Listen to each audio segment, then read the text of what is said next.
Well, there are a lot of teams around the NFL who would have loved to have the type of year the Atlanta Falcons had in 2012. 13-3, they won their division, locked up home field advantage throughout the playoffs. However, there's an air of disappointment hanging around the franchise and the fan base right now because of the way the season ended.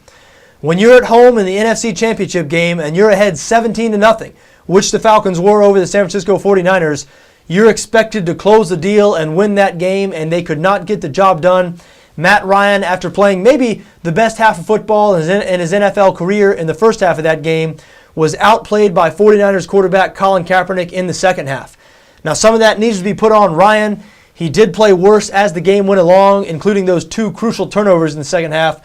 But some of that has to be put on the Falcons secondary. Colin Kaepernick only threw 5 incompletions in that entire game. He was 16 for 21 with no turnovers. And remember, the week prior, Russell Wilson, Seattle's rookie quarterback, shredded the Atlanta secondary for 385 passing yards. So it's clear to anybody who watched the Falcons in the playoffs, they need to upgrade their secondary if they want to make the jump from contender to champion.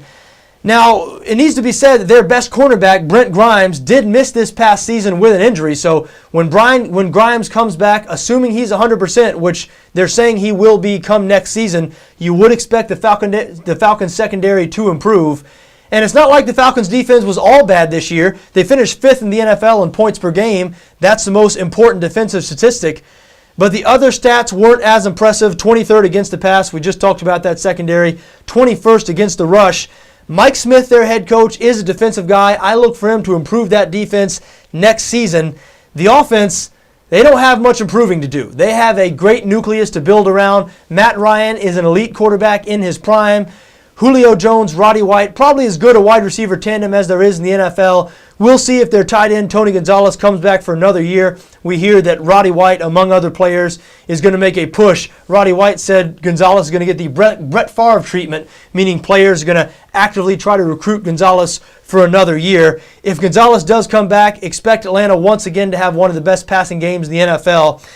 Now, the running game is a different story. Atlanta was 29th in the NFL in rushing offense this season, but was that because of a lack of playmakers at the running back position, or was that because of a shift in philosophy?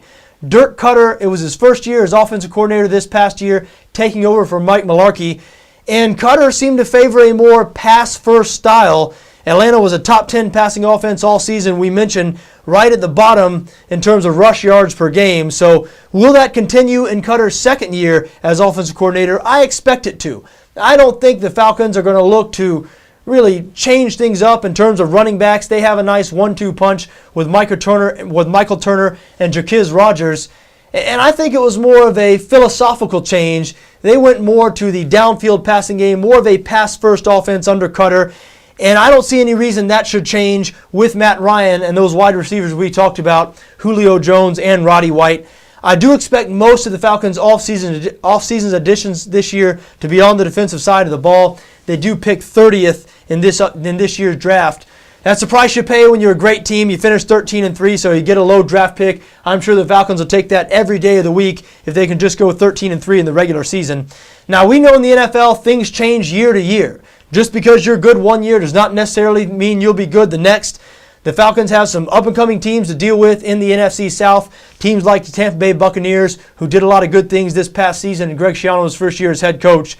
And don't expect the New Orleans Saints to stay down for long. So Atlanta's going to be in for a dogfight this coming season, no doubt about it. But if I were a Falcons fan, even though there's a lot of disappointment right now, I'd feel good about the fact the foundation appears to be laid for years of success for this franchise.